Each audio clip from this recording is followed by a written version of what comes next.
Hi, I'm Shashank Bhargava, and you're listening to Three Things, the Indian Express news show.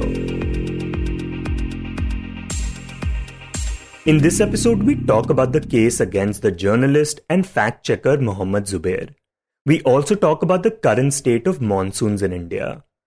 But first, we talk about Maharashtra. Last week, the Maha Vikas Aghadi government, which has been an alliance between the Shiv Sena, NCP and the Congress, lost power after Shiv Sena leader Eknath Shinde left his party and took the majority of the MLAs with him. After that, Shinde formed an alliance with the BJP, which then, in a remarkable turn of events, made him the new Chief Minister of Maharashtra and the BJP leader Devendra Fadnavis the Deputy CM.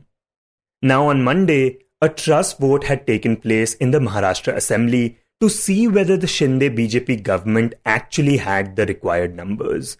And turns out that their numbers were more than enough. A total of 164, which is 20 more than the required mark. And after the trust vote, people congratulated and showered flowers on Eknath Shinde while he was on his way back home.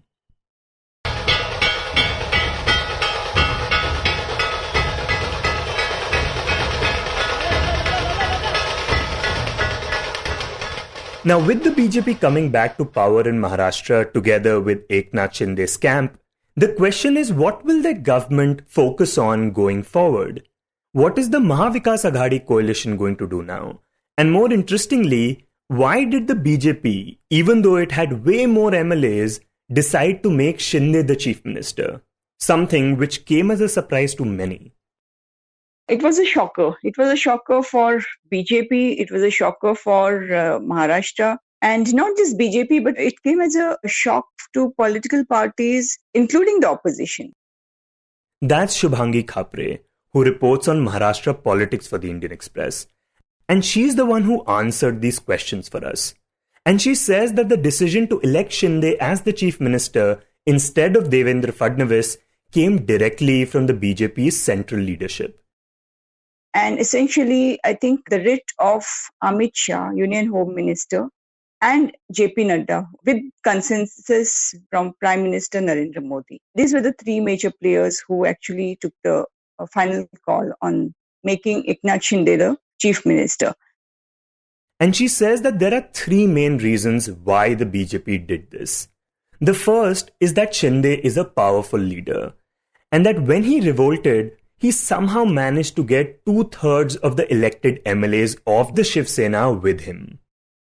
So that was a very, very big, not only decision, but executed a very major operation. And in the history of Maharashtra's politics, there were many defections. Many times in the past, there were individual leaders who walked out of their parent organization. But the numbers with them, the followers with them were very small, not more than 20 or 22. And even those could not retain after a while. But for the first time in the history of Maharashtra politics, you see a split, not only vertical, but 2/3 of the elected members have come out of the parent or party. And a party like Shiv Sena, which was always founded and always thrived on Thackeray's name. So this was very unprecedented. Shubhangi says the BJP wanted to reward Shinde for this. But the second reason is that for the BJP, the battle has only just begun. The party wants to take all the power away from Shiv Sena. They want to take this battle against Shiv Sena to its logical end, which means they want to finish Shiv Sena in the Brihan Mumbai Municipal Corporation. We call it BMC. Now that's going to be the next move, because BMC is one of the richest civic body in country, whose budget is something like 40,000 crore.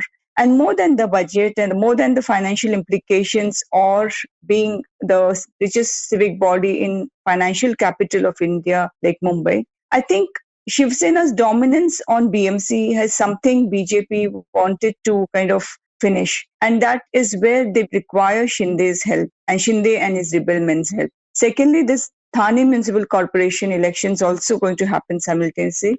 And there Shinde has a greater hold because Thane is a very important district, neighborhood of Mumbai.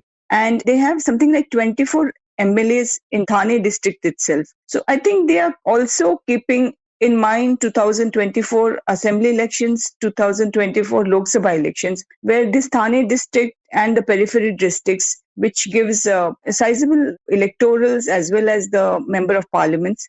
So in the next 2.5 years, the BJP is very clear that they want to finish off Shiv Sena both in the state legislative assembly as well as the local bodies, so that they become so completely this group which has come, the faction, the rebels, they are now asserting that they are the real Shiv Sena. And the BJP central leadership wants to strengthen this rebel faction, and so that that battle is not left halfway. So rewarding Shinde and taking his help to win the BMC polls and the next assembly elections. But Shubhangi says that the third reason why Shinde was made the chief minister was the popularity of Devendra Fadnavis.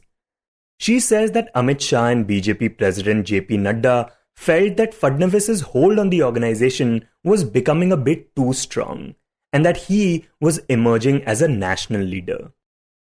After his 5 years rule in Maharashtra, the way he did the administration and his ability to gain control within the organization and also the popular appeal amongst the masses, I think that has elevated him to a very high pedestal within the BJP. And people had started saying that he is number 2 after Narendra Modi. And I think that some way the central leadership wanted to kind of clip his wings, That is the internal politics of the BJP. So that loud message is gone that nobody is in the party is indispensable beyond a point. At the same time, don't take your position for granted. And third, that the leadership of the center is supreme. Now, meanwhile, talking about the Shiv Sena, she says that this is a big loss of face for them, especially the Thakres, who only have 15 MLAs left with them.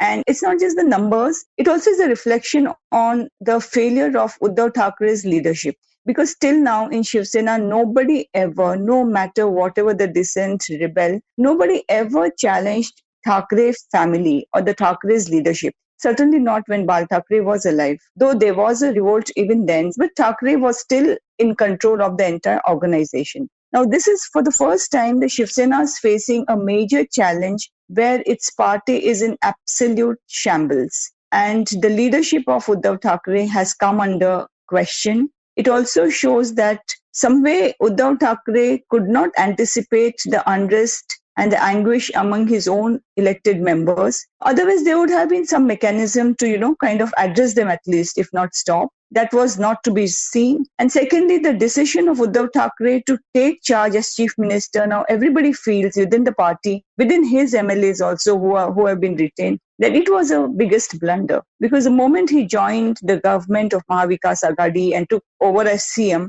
he could not manage both the work, the looking after the organization and also the administration. Maybe there was no proper team that could have guided him. Maybe there were individuals around him, his coterie, who pushed their own vested interest at the cost of elected members who actually represented the masses and who really did spade work and groundwork. In fact, she says that during his tenure, the Deputy CM Ajit Pawar came across as a much better administrator. Now going forward, Shubhangi says they will have to do some major course corrections. I think the first step is now they might project Aditya Thackeray as the leader in the coming years, and they will groom him to take charge of the organization gradually under the guidance of Uddhav Thackeray and his team of senior leaders. But still, I think they'll have to go a long way before they actually can set things right. Though even apart from Shiv Sena, there is a big question mark on the Maha Vikas Aghadi alliance itself, which has been an unlikely partnership to begin with. I mean, despite being rivals, the parties had only come together to keep the BJP out of power.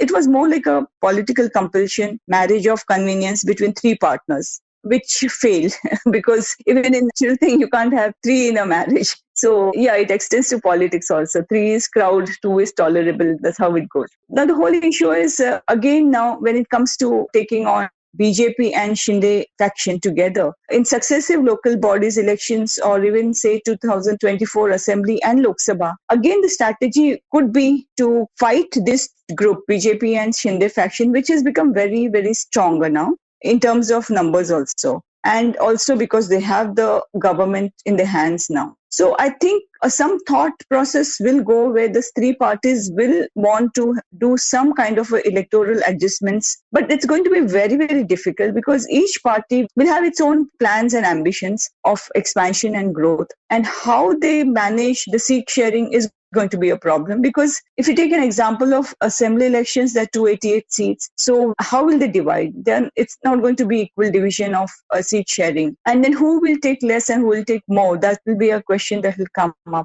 So I'm not sure how the three can sustain, and even if it does, there's going to be a lot of conflict, lot of power tussle within, and it's not going to be very smooth. So I think that coming together of these three parties for electoral battle is not going to be a good idea. And Congress and NCP together will be a better combination, or NCP and Shiv Sena coming together and taking on BJP and Shinde faction can be one model. But everything is right now undecided. She also says that right now, the NCP seems to be the strongest out of the three parties. And that it's not just Shiv Sena, but Congress will also have to get its house in order.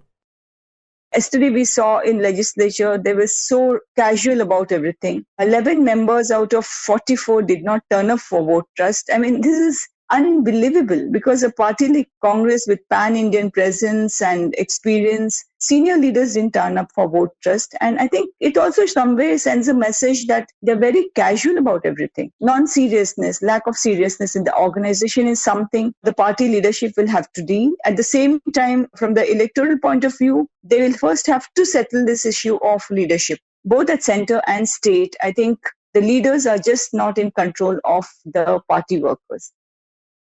And while the Maha Vikas Aghadi has to take control of its parties, the new government seems to be a lot more stable. Shubhangi says that there is no confusion between Fadnavis and Shinde about who will do what.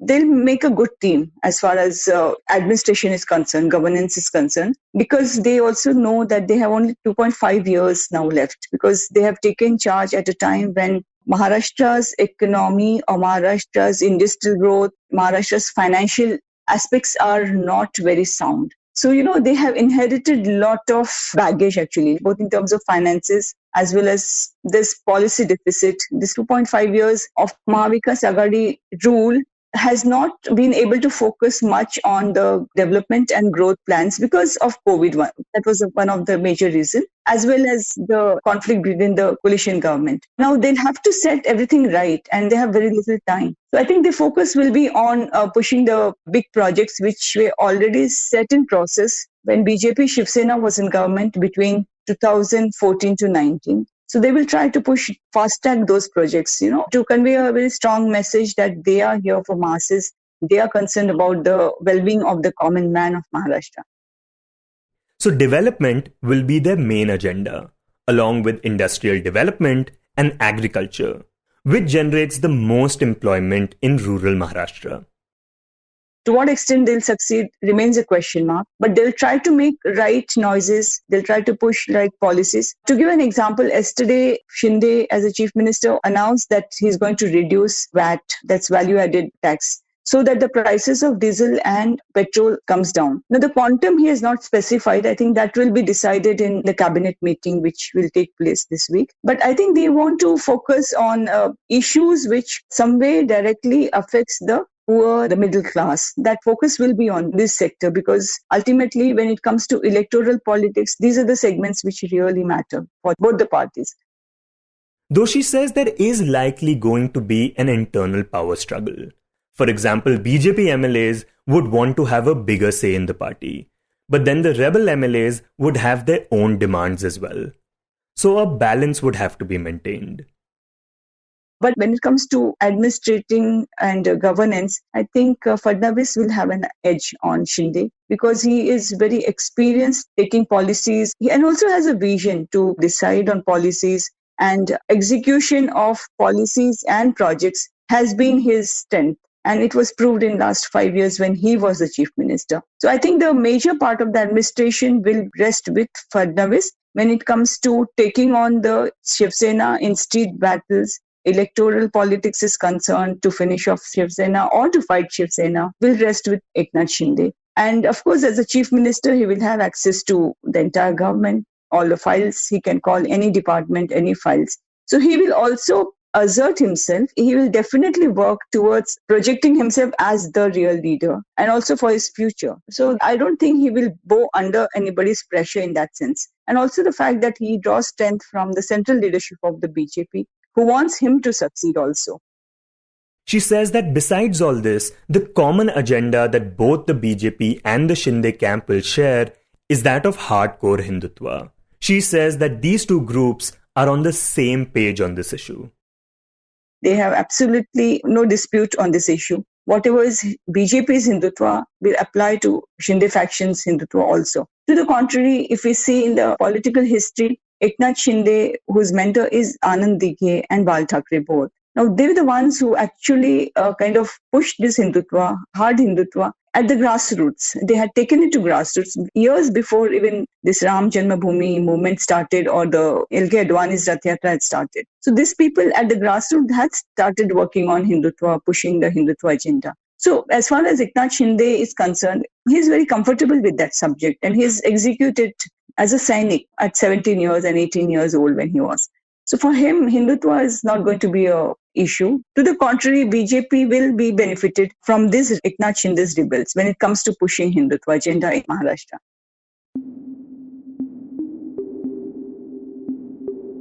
And next we talk about Mohammed Zubair, the journalist and fact-checker who was arrested last week based on something he had tweeted back in 2018. The police said the tweet had hurt the religious sentiments of an anonymous Twitter user. Now the tweet in question is basically a photo of a hotel with a board that says Honeymoon Hotel. Only the board in the photo has been repainted to say Hanuman Hotel.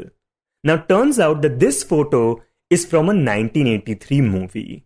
And this is how the photo was originally in the movie as well. Zubair had not edited it. But he has continued to remain in judicial custody and is now being investigated for some other charges as well. In this segment, we speak to Indian Express's Anand Mohan about this case.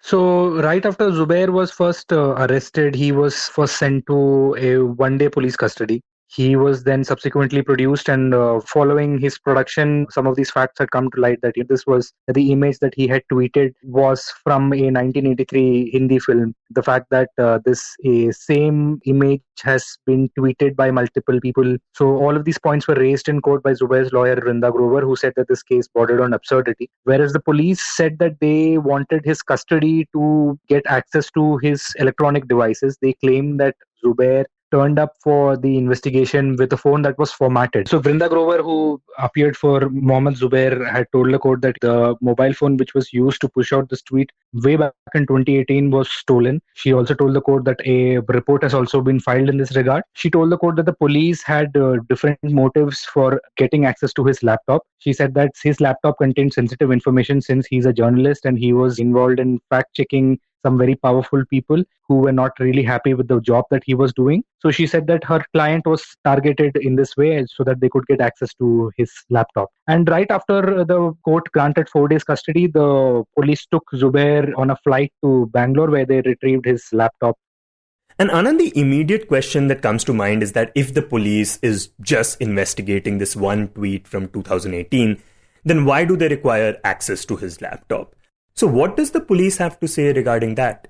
Yeah, so the police had told the court that they needed access to his laptop so that they can figure out what are all the different instruments that Zubair had used to push out this tweet. On the other hand, Zubair's lawyers, Vrinda Grover, has gave a list of people, Twitter accounts who had retweeted the same image. And she said that right around that time, there were many other people who pushed out a similar tweet. But Zubair was targeted because of the identity of his religion and the fact that he challenged powerful people. But the police have, in subsequent court hearings, have stood by this ground that they required access to his laptop. In fact, in the previous hearing in which Zubair was sent to 14 days judicial custody, the police had claimed that they have analyzed Razorpay payments and figured out that this company called Pravda Media, of which Zubair was the director, had received money from various foreign countries like Pakistan, Syria, Australia, and different cities based out in the US. So it's from all over the world, and they wanted to, following which they pushed 3 additional sections. So they push Section 201 because Zubair had formatted his phone. So they booked him under destruction of evidence. They charged him under punishment of criminal conspiracy. And they also initiated the FCRA Act. So these are the three additional sessions which were slapped against Zubair. And they had also said that now they needed access to his electronic devices to figure more about these payments and whatnot. But Vrinda Grover had told the court that, that bank statements would have sufficed, because the bank statements has all the information of the recipient and the person who has received these payments, so that there was no requirement for the laptop, and a bank account statements would have done this job. So it seems that from that 2018 tweet, the case against him now also includes other things like these alleged payments from Pakistan and Syria, etc. And is that the reason why his bail was also denied? So yes, the court had said that court had just looked into the seriousness of the offense and the fact that these new investigation details had been shared. And so the court said that yes, these are some of the reasons why bail was denied to him. In fact, the arguments that were raised by Vrinda Grover on the fact that this was a still image used in a Hindi movie, the court had said that these arguments are of no assistance to Zubair at this stage of the bail hearing. Okay, and you mentioned that Zubair was sent to judicial custody for 14 days. And even before the Delhi court announced this order, 3 hours before that, the Delhi police made a statement that included what the order was eventually going to say, that Zubair's bail has been denied and that he will be sent to judicial custody for 14 days. So what did the police have to say about this later, and how did Zubair's lawyers react to this? Yeah, so this incident raised quite a few eyebrows. So after lunch break, the judge was supposed to officially sit and pronounce the order. But way before that, around 2:30 p.m., the DCP KPS Malhotra, who's heading the cyber unit IFSO, which is tasked with investigating this matter, had put out a statement saying that Zubair's bail has been rejected and 14 days judicial custody has been granted. Following this, Zubair's lawyers had addressed the press outside the courtroom, and they said that this was scandalous, and the fact that it speaks about the rule of law in this country, and that they made allegations that the DCP had leaked the order to the media while the judicial magistrate has not even sat. Then 4 hours later, around 7 p.m., the magistrate had officially pronounced her order. In fact, Zubair's lawyers have in the past also raised this particular aspect that the police was leaking sensitive material to the media. In fact, the revelations of the investigation that foreign payments and their source was going to be investigated was sent out through a message at around 11 o'clock in the morning, the day when the court hearing was taking place.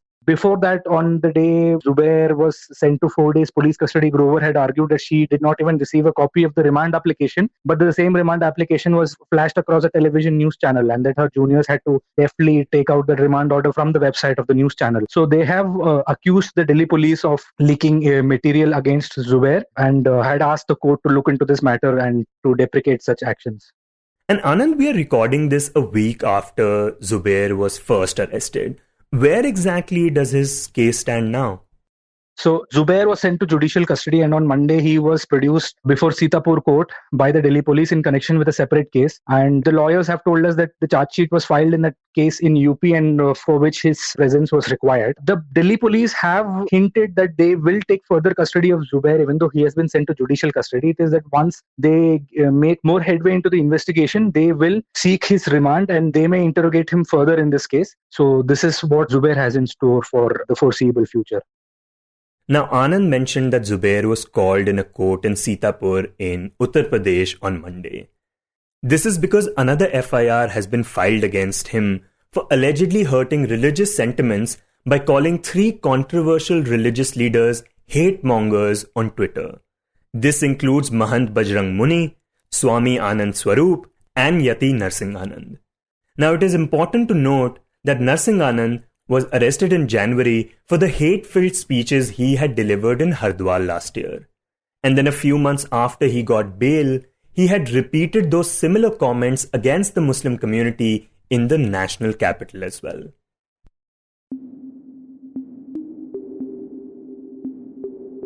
And in the end, we talk about the monsoon, which, as you would imagine, is absolutely crucial for agriculture, the Indian economy, and our daily lives. And this year, it did not start on a good note. When we spoke to Anjali Marar, who reports on the monsoon for the paper, she told us that this time the rainfall in June was considerably low.